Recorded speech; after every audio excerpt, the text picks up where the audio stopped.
Un cordial saludo a todos los oyentes de Radio María. Un día más, con la gracia del Señor, proseguimos el comentario del Catecismo de nuestra Madre la Iglesia. Continuamos explicando el apartado de los dones del Espíritu Santo. Son 3 puntos, del 1830 al 1832. Estamos dedicando a unos programas específicos a cada uno de los 7 dones del Espíritu Santo. Os recuerdo que estos dones, según la tradición católica basada en Isaías 11, versículos 1 y 2, estos 7 dones son los siguientes: sabiduría, inteligencia, consejo, fortaleza, ciencia, piedad y temor de Dios. Hoy vamos a dedicar el programa a explicar el don de consejo.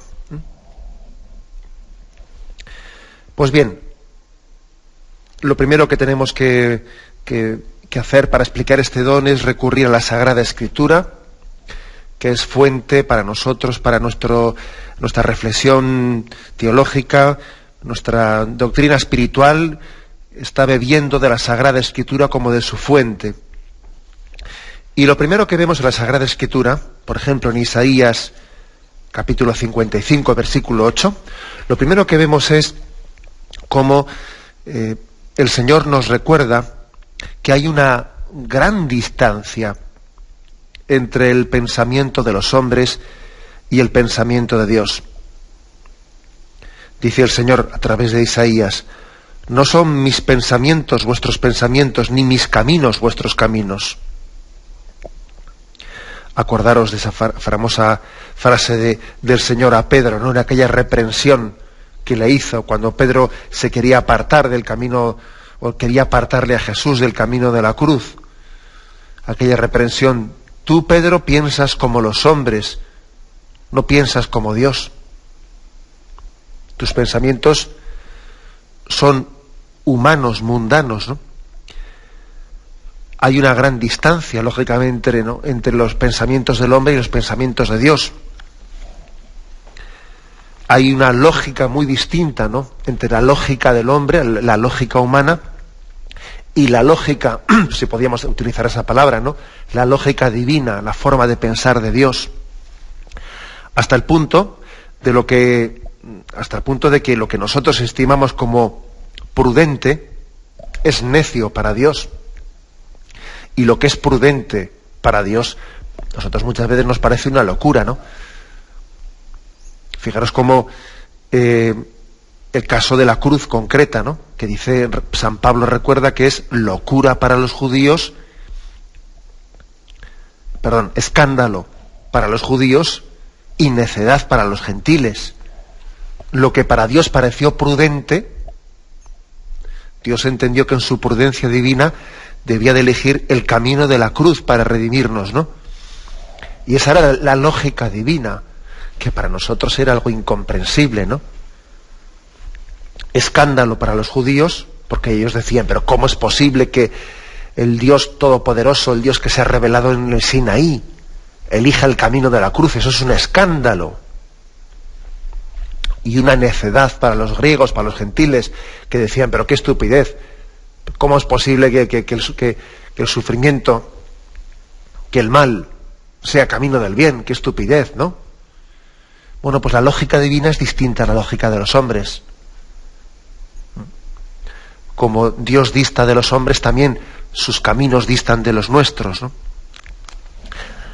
Acordaros que en el Evangelio se narra allí en Marcos 3:21 cómo los mismos parientes de Jesús llegaron a pensar que estaba trastornado y fueron a donde él a intentar apartarle, ¿no? Y Jesús, pues siguió su camino. Hay, por lo tanto, una inteligencia inescrutable para nosotros, ¿no?, de no ser que tengamos ese don de Dios, ese don de poder entrar en los pensamientos de Dios. Por eso es tan importante el don de consejo, porque el don de consejo de una manera nos permite pensar según esa visión de Dios, ¿no? Bueno, pues aquí tenemos muchos textos, textos que nos están que nos están recordando cómo Dios eligió la necedad del mundo para confundir a los sabios. Por ejemplo, Romanos 11, versículos 31 y 32. Oh profundidad de la riqueza, de la sabiduría y de la ciencia de Dios, qué insondables son sus juicios e inescrutables sus caminos. Porque ¿quién conoció el pensamiento del Señor? ¿Quién fue su consejero? Romanos 9:20. ¿Quién eres tú para pedir cuentas a Dios? Claro, ¿quién eres tú para pedirle cuentas a Dios? Pero tú no eres consciente de que los caminos de Dios te superan. Por lo tanto, no siendo tanta la distancia, ¿no?, entre Dios y el hombre, pues lógicamente hay una distancia grande entre sus pensamientos y los nuestros, ¿no? ¿Y cuál es la consecuencia? Pues lo que estamos diciendo, que tenemos que pedir y ser mendigos del don de consejo para poder captar, ¿no?, esa mente de Dios. El hombre santo es aquel que tiene el don de discernimiento para pensar y para intuir, ¿no?, y para percibir y para tener la sensibilidad de Dios. El hombre de Dios, un hombre de Dios es aquel que tiene no la lógica humana, no, sino la lógica divina. Por tanto, ¿no?, el buen juicio, que nos permite orientar la propia vida por el camino de Dios, sin desvío ni engaño alguno, pues tenemos que buscarlo como un bien supremo. Eso es un don máximo, ¿no? El don supremo, el don de decir, voy a buscar los caminos de Dios. ¿Qué es lo que Dios quiere para mí? ¿Qué quiere Dios de mí? ¿Está Él contento con mi vida? Esa es la pregunta básica, ¿no? ¿Estoy yo caminando conforme a sus designios? ¿Estoy caminando en balde? ¿Estoy andando y esforzándome pues en cosas que no son las que Dios quiere para mí? ¿Cuál es el consejo que Dios me da, ¿no? La luz bajo la cual Él quiere que yo me oriente. Vamos a ver, pues por lo tanto, aquí una consecuencia bien clara, que el don de consejo tiene que ser pedido a Dios con humildad. Si hay tanta distancia, ¿no?, entre los pensamientos del hombre y los pensamientos de Dios, pues solamente con este don de consejo el hombre puede conducirse, y hay que ser muy humilde pidiéndolo. Algunos textos. Proverbios 21:30. No hay sabiduría, ni inteligencia, ni consejo humano que valga delante del Señor. Por lo tanto, mucha humildad. Job 12:13. Suyo es el consejo, suya la prudencia. Por lo tanto, a pedirla y a ser muy humilde, entendiendo que de la carne y la sangre nuestra no va a salir esa prudencia. No, es suya. Dice, suyo es el consejo, suya es la prudencia. Por ejemplo, Salmo 43, versículo 3. Envía tu luz y tu verdad, que ellas me guíen y me conduzcan hasta tu monte santo, hasta tu morada. Un salmo precioso, en el que habla de cómo el hombre tiene que ser conducido, como un niño también al que le llevan de la mano, ¿no? Salmo 73, versículo 23 y 24. Yo siempre estaré contigo. Tú has tomado mi mano derecha, me guías según tus planes y me llevas a un destino glorioso. Dios no deja en la oscuridad a los que le buscan sinceramente. Yo suelo decir, una expresión así un poco de esas llamativas, que al Señor no le gusta jugar al escondite. No, Él se muestra a los que le buscan con humildad y con perseverancia, a los que piden el consejo. Otro texto, una referencia importante es que una referencia a San Juan de la Cruz. Permitidmela en este momento, que estemos hablando de la Sagrada Escritura, y mezcle en este momento un texto de nuestra tradición espiritual, pues con la Sagrada Escritura. San Juan de la Cruz tiene pues una expresión que, hablando de esa purificación que tiene que haber en nosotros, ¿no? Para pensar como Dios y no pensar como los hombres, para que nuestro criterio no sea el que nace de la carne y de la sangre, sino que nuestro criterio sea conforme a la luz de la revelación, ¿no? Conforme al Señor nos va indicando su camino. Bueno, pues San Juan de la Cruz tiene una expresión que dice: para venir a lo que no sabes, has de ir por donde no sabes. ¿Qué quiere decir esa expresión de San Juan de la Cruz? Bueno, que para ir a Dios, que Dios supera, ¿no? nuestro camino, ¿no? O sea, para ir a Dios, para ir a donde no sabes, porque Dios supera tu conocimiento y es un misterio que tú no controlas. O sea, para ir a donde no sabes, tienes que ir por donde no sabes. O sea, es decir, a ver si resulta que pretendes tú que tus caminos, tus discernimientos, o sea, lo que tú entiendes que es lo prudente, lo conveniente, va a ser el camino para ir a un sitio que te supera totalmente.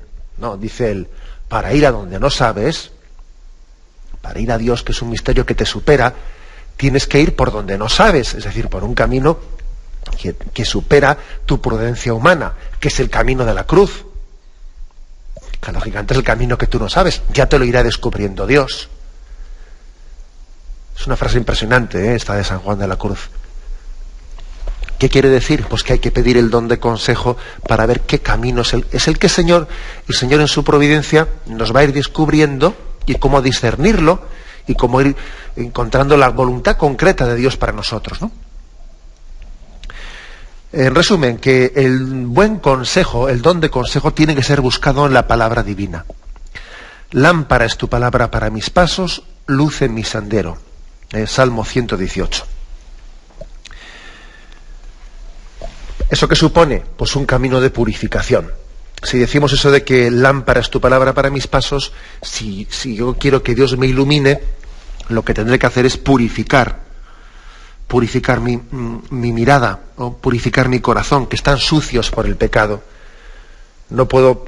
Es imposible que Dios me ilumine si al mismo tiempo no hay una labor de purificación. Si tu ojo está sano, todo tu cuerpo estará luminoso, pero si tu ojo está malo, todo tu cuerpo estará a oscuras. Luego es importante la purificación para que Dios nos ilumine. Y este es un don que tenemos que pedir todos. Y un proceso de purificación que tenemos que hacer todos. El don de consejo lo necesitamos todos. Ahora, es verdad que especialmente pues a las personas a las que el Señor les ha encomendado pues una tarea de gobierno, bien sea, para gobernar una familia, bien sea un gobierno pastoral como a los sacerdotes, a los obispos, bien sea también, ¿no?, pues el poder llevar adelante tareas de gobierno en las naciones, de gobierno también de pequeñas situaciones que a veces tenemos que gobernar, ¿no?, y se nos encomiendan para gobernar en nuestro trabajo, en nuestro entorno.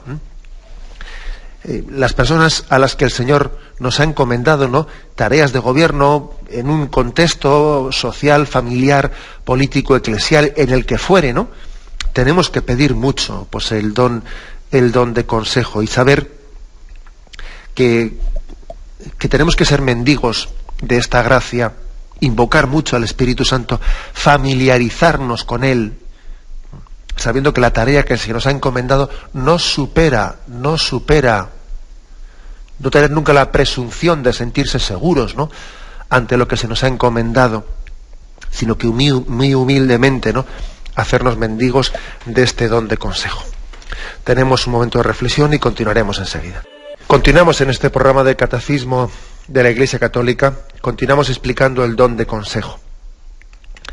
El don de consejo es un hábito sobrenatural por el que la persona, por obra del Espíritu Santo, intuye en las distintas circunstancias de la vida, intuye con prontitud y con seguridad lo que es voluntad de Dios, es decir, lo que conviene hacer en orden al fin sobrenatural. Esa podría ser una definición muy exacta de lo que es el don de consejo. Un hábito sobrenatural que el Señor infunde en el entendimiento, en la razón, y el Espíritu Santo lo que hace nos permite intuir con facilidad, con prontitud, ¿no?, qué es lo que Dios quiere de nosotros en ese caso concreto. ¿Cuáles son los vicios opuestos? Los vicios opuestos a este don de consejo. Pues hombre, los vicios opuestos son la precipitación, muy típica entre nosotros.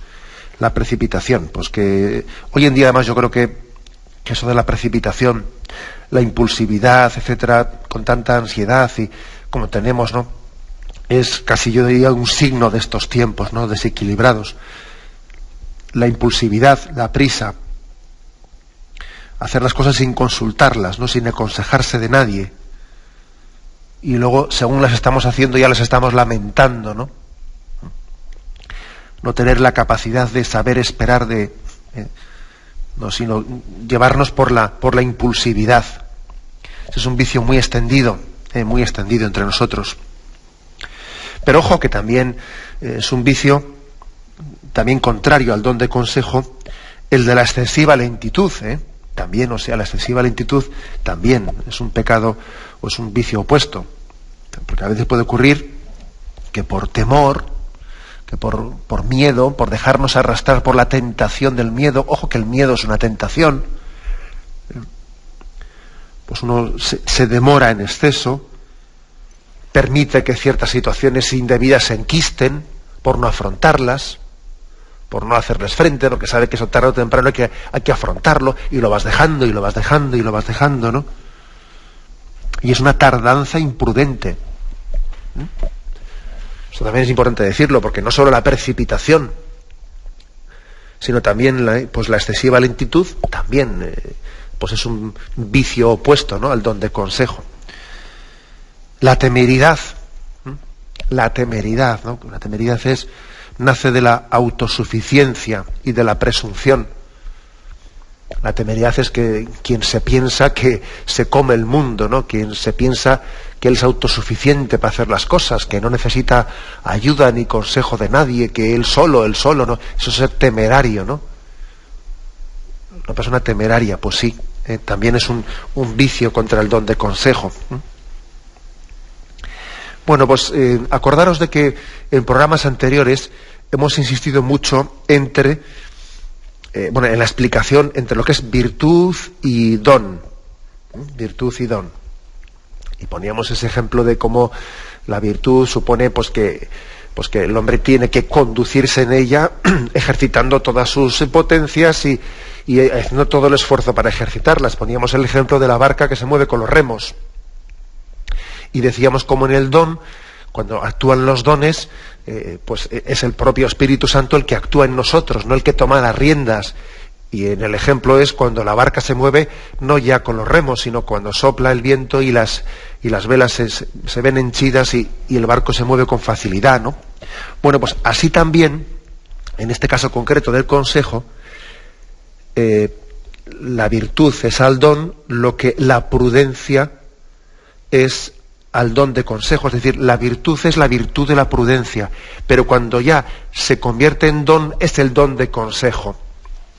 Por cierto, para que la virtud de la prudencia llegue a su perfección, necesita del don de consejo. Si no, por sí sola, la virtud de la prudencia no llega a su perfección. La virtud es la que nosotros vamos ahí conduciendo por la gracia de Dios, ¿no? Pero es que al final, si el propio Espíritu Santo no toma las riendas, si no nos da el don de consejo, la virtud de la prudencia se queda incompleta, ¿no? Se queda sin rematarse. Es importante que tengamos en cuenta esto. ¿Por qué? Porque la virtud de la prudencia juzga laboriosamente a la luz de la fe. O sea, la fe le ilumina, pero es que es algo laborioso.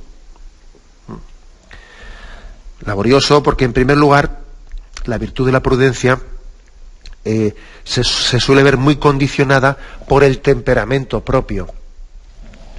O sea, el hecho de que alguien tenga un temperamento, pues, por ejemplo, perezoso, o más bien primario, que es un poco primario o es un poco secundario, ¿no? Primario me refiero a alguien que es muy impulsivo, ¿no? O más bien secundario. O sea, el hecho de que el propio carácter influye mucho en cómo alguien puede vivir y ejercitar la virtud de la prudencia. Influye mucho, demasiado influye. Pero sin embargo, cuando actúa el don del Espíritu Santo, el don del Espíritu Santo supera el carácter que tengamos, porque ya es el propio Espíritu Santo el que te está dirigiendo, claro. Y ya aunque seas impulsivo, aunque seas de un tono perezoso, aunque seas de un tal, ya tu carácter influye poco, porque es que es el don de consejo, gracias a Dios, ¿no?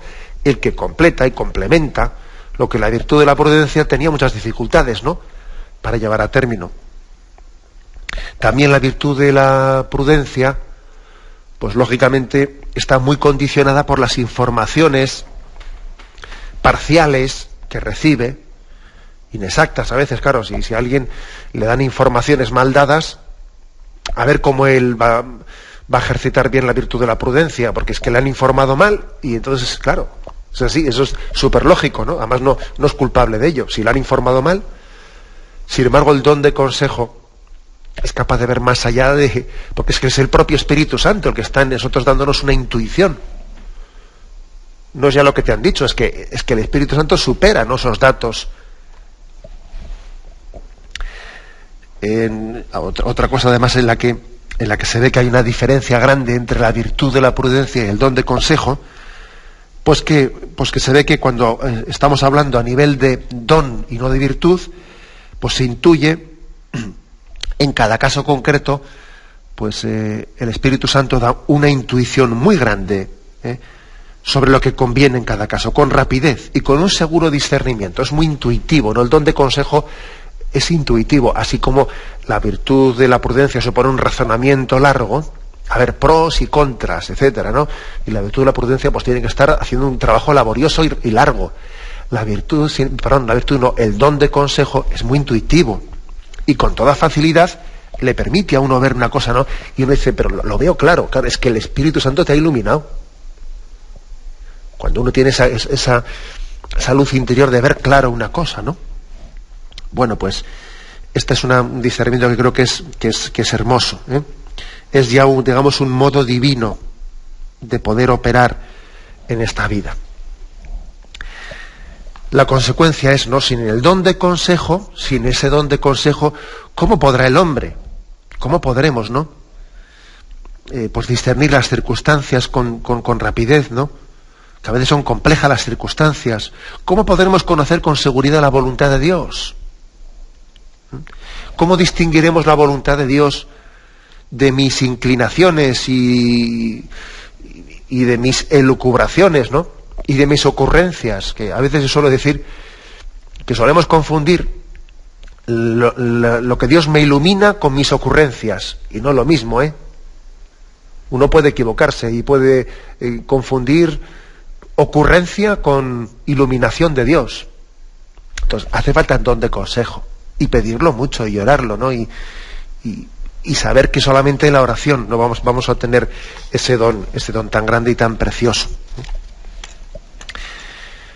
Bueno, pues conviene señalar una cosa, que a veces, pues algunos cristianos que hemos recibido pues una encomienda de autoridad, como es el caso de pues padres, profesores, párrocos, obispos, priores, autoridades, ¿no?, podemos tener una falsa conciencia de que como hemos recibido una gracia de Estado, como el Señor nos ha encomendado una cosa, pues bueno, ya tengo la gracia de Estado, y entonces cualquier cosa que yo haga, pues voy a tener la seguridad de acertar. Pues no es verdad, ¿eh? O sea, no se puede tener una falsa conciencia de infalibilidad, porque el Señor nunca le ha dicho al profesor, al padre, al párroco, al obispo, al prior, o sea, no le ha garantizado que todas las cosas que sean hechas por la virtud de la prudencia, por el ejercicio de lo que él pues ejercita, ¿no?, en su prudencia, esté preservado de error. No, eso no se lo ha garantizado. No tenemos tal garantía. Lo que quiere decir que tenemos que ser muy humildes e implorar continuamente al Espíritu Santo, pidiendo que el don de consejo nos asista, ¿no?, nos asista para poder llevar a cabo la obra que el Señor nos ha encomendado. Nos tenemos que mover para vernos. ¿Y por qué además el Señor lo ha hecho así? Pues para que seamos más humildes, para que nos dejemos aconsejar, porque el hecho de que a ti te hayan encomendado el cuidado de otras personas, eso no quiere decir que tú no tengas que pedir el consejo y ser humilde, dejarse aconsejar. O sea que para poder ser pastor también hay que ser oveja, y para poder mandar hay que saber obedecer. Tiene que estar prohibido ponerle a alguien al mando cuando no ha demostrado que sabe obedecer. Eso tiene que estar prohibido. Solamente quien sabe obedecer luego puede mandar. Y solamente quien es oveja dócil puede ser pastor. Bueno, esa es la teoría. Luego, por desgracia, en el día a día no cumplimos ese ideal como debiéramos, pero esto es claro. O sea, tenemos que no confiarnos indebidamente en que ya tengo la gracia de Estado, ya tengo la gracia de Estado. No, un momento. Tú serás padre, serás profesor, serás sacerdote, serás un alcalde, un concejal, pero ojo, no por el hecho de tener ese estado, tú tienes que tener la presunción de que la gracia de Estado te preserva de todos tus errores. No, tú puedes meter la pata. ¿Por qué se puedes meter la pata? Y tienes que pedir mucho la gracia del Espíritu Santo y pedirla, ¿no? Bueno, de aquí, en la tradición de la Iglesia, se ha derivado una cosa, ¿no?, en la historia de la Iglesia, que es el discernimiento de espíritus. O sea, la Iglesia primitiva, ya el monacato de los primeros siglos, fue poco a poco elaborando lo que se llamaba discernimiento de espíritus. O sea, cómo a través de las luces que nos da el don de consejo, cómo vamos discerniendo la voluntad de Dios. Discernimiento de espíritus, ¿no? Bueno, pues esto fue en muchos maestros monacales fueron incluso haciendo reglas de discernimiento de espíritu. Pues Juan Casiano, que fue uno de los padres monacales, y San Ignacio de Loyola en sus ejercicios. Él allí recoge las reglas de discernimiento, ¿no? Pues por esa conciencia de que es muy importante, pues el ir viendo por dónde sopla el Señor, cómo nos ilumina en nuestro camino. En cualquier caso, conviene señalar que el don de consejo muchas veces actúa no solamente por iluminación directa hacia nosotros, sino también con la mediación de otras personas, O sea, el Señor, el don de consejo se te puede dar a ti directamente para que tú tengas la capacidad resolutiva en un tema en el que quieres ver qué querrá Dios de ti, te lo puede dar directamente, o también el don de consejo te puede estar aconsejando a través de otras personas, a través de una mediación. El Señor te aconseja a ti. Por ejemplo, el caso de Santa Teresa de Jesús. Santa Teresa de Jesús tenía ese don de consejo por el doble camino. Ella recibía muchas luces del Señor, ¿no?, en las que le hablaba a su corazón y le manifestaba su voluntad, ¿no? Pero ella tenía la costumbre de someter sus asuntos, los asuntos más íntimos, a los confesores. Y en caso de conflicto, es curioso esto, en caso de conflicto entre lo que ella había intuido que el Señor le pedía ya en concreto y lo que el confesor le aconsejaba, ella se atenía siempre a la mediación del confesor, a la mediación del consejero. Y decía, cuidado, pues porque cuidado porque yo puedo ser engañada si me dejo llevar por las luces, por lo que yo creo que he intuido que el Señor me dice, en directo, sin cotejarlo, sin de alguna manera comprobarlo, autentificarlo a través del consejo, pues del director espiritual, del confesor. Ella siempre quería que las luces directas que el Señor le daba fuesen después también cotejadas, fuesen de alguna manera comprobadas a través del consejo del director espiritual. Bueno, este fue siempre el proceder de Santa Teresa de Jesús. Y le fue bien, Le fue bien. Es verdad que ha habido otros santos que no han tenido igual tanto, pues un camino tan de cotejar todo con el director espiritual. Ha habido otros santos que han tenido, pues una, como Santa Teresita de Lisieux, también carmelita, por cierto, ¿no? Que ella, pues no tuvo ese trato tan grande de dirección espiritual como tenía Santa Teresa de Jesús con sus confesores. Pero es cierto también que Santa Teresa de Jesús, ella tenía que hacer muchas fundaciones, o sea, fue fundadora. No fue el caso de Santa Teresita de Lisieux, que ella no, sencillamente toda su vida se fue en aquel Carmelo de Lisieux, y no le encomendó el Señor tantos retos en la vida y entonces parece lógico que buscase más consejeros y pidiese más opiniones y cotejase, ¿no?, esas inspiraciones interiores. Es más, las cotejase Santa Teresa de Jesús que Santa Teresita, que la primera pues tenía más riesgos de poderse equivocar, ¿no? Bueno, pues eso es así, es un matiz importante, que el don de consejo uno puede recibirlo directamente o también a través de un consejero. Como también hay que decir que el don de consejo puede servirle para iluminarnos en nuestra conducta propia o también para iluminar a otras personas que Dios nos ha confiado. O sea, Dios te puede dar un consejo para ti mismo o también un consejo para dárselo a los demás. Bien, tenemos un momento de reflexión y continuaremos enseguida. Proseguimos en este programa de comentario del Catecismo. Proseguimos en la explicación del don de consejo, uno de los 7 dones del Espíritu Santo. Pues estamos insistiendo una y otra vez, pues que el don de consejo tiene que ser pedido, también tiene que ser procurado. El don es gratuito, ¿no? Es como su propio nombre indica, es un don, es un regalo. Ahora, es verdad que ese regalo uno puede estar bien dispuesto para recibirlo, o puede tener unas dificultades que casi le incapacitan para recibir un don. Le incapacitan para ello, ¿no? Entonces, ¿qué disposiciones, cómo el hombre puede trabajar, ¿no? ¿Qué pasos concretos podemos dar para procurar recibir este don? 5 consejos concretos. El primero, la oración continua. Pedid y se os dará. Eso ya veis que lo insistimos hasta la saciedad. Vivir en presencia de Dios. Vivir en presencia de Dios. De esta manera, cuando procuramos no vivir en presencia de Dios, pues intentamos pensar, discernir, hablar y obrar conforme a Dios, ¿no? Es mucho más fácil que el Señor te aconseje si vives en su presencia. Si tú vives en presencia de tus propios pensamientos y de tus propios líos mentales, luego a ver cómo el Señor te da el don de consejo. Sin embargo, si vives en su presencia, si en todo momento estás dejándote mirar por Dios, es más fácil que te aconseje. Segundo consejo, ¿no? Abnegación, o sea, desde la mortificación o abnegación, como queréis llamarlo, ¿no? Abnegación de los propios apegos. Apegos desordenados, ¿no? Apegos en mi forma de entender, en mi juicio, en mi conducta, en mi relación, mis actitudes. Uno tiene apegos, ¿no? Que son cabezonerías personales a las que a mí que no me toquen esto, que no me toquen lo otro, ¿no?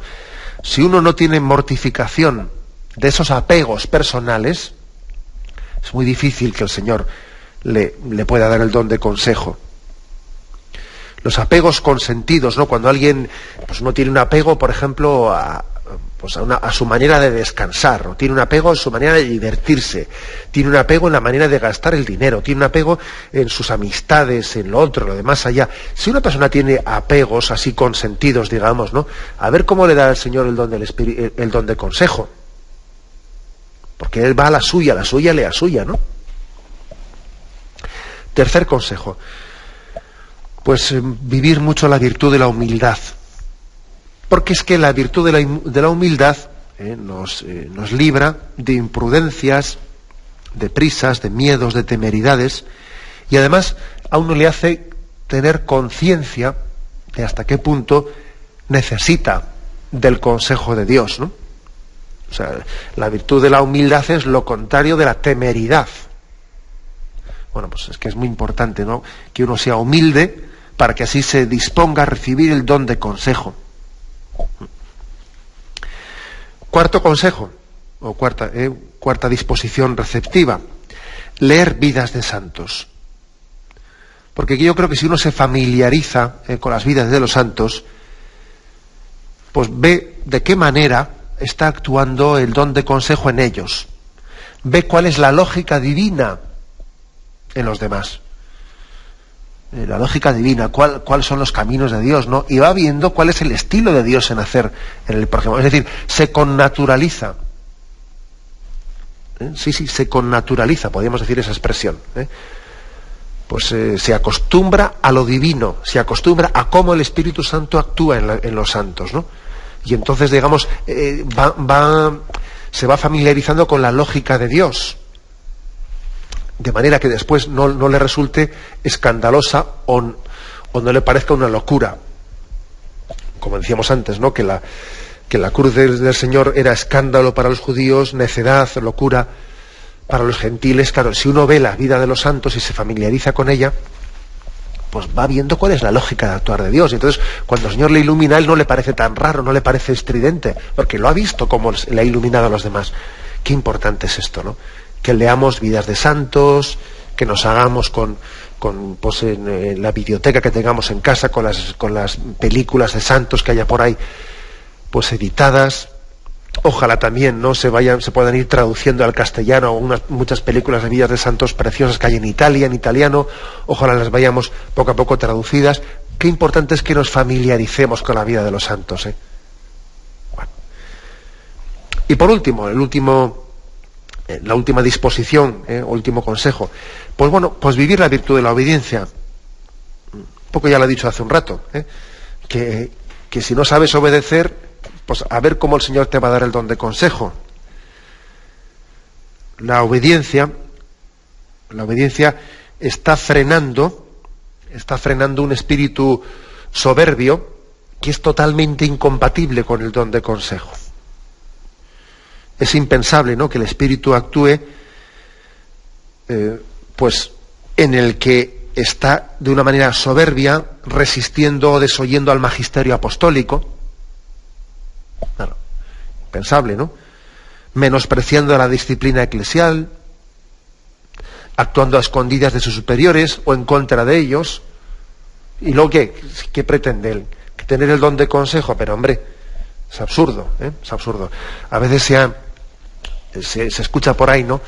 Se escucha como que, bueno, pues que algunas personas que se rebelan pues contra la autoridad de la Iglesia o contra sus superiores y pretenden hacerlo en nombre de un espíritu profético, ¿no?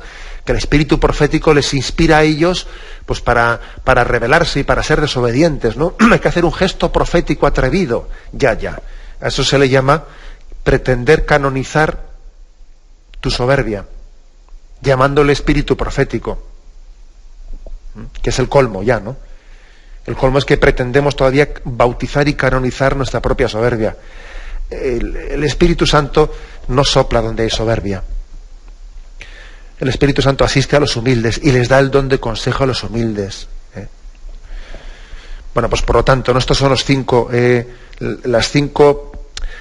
campos que debemos de trabajar, ¿no? 5 caminos concretos, 5 caminos para disponernos a recibir el don de consejo: la oración continua, la abnegación de nuestros apegos, la humildad, leer vidas de santos, conocer a los santos y practicar la virtud de la obediencia. Bien, lo dejamos aquí. Hemos querido explicar hoy el don de consejo. Me despido con la bendición de Dios Todopoderoso, Padre, Hijo y Espíritu Santo, descienda sobre vosotros.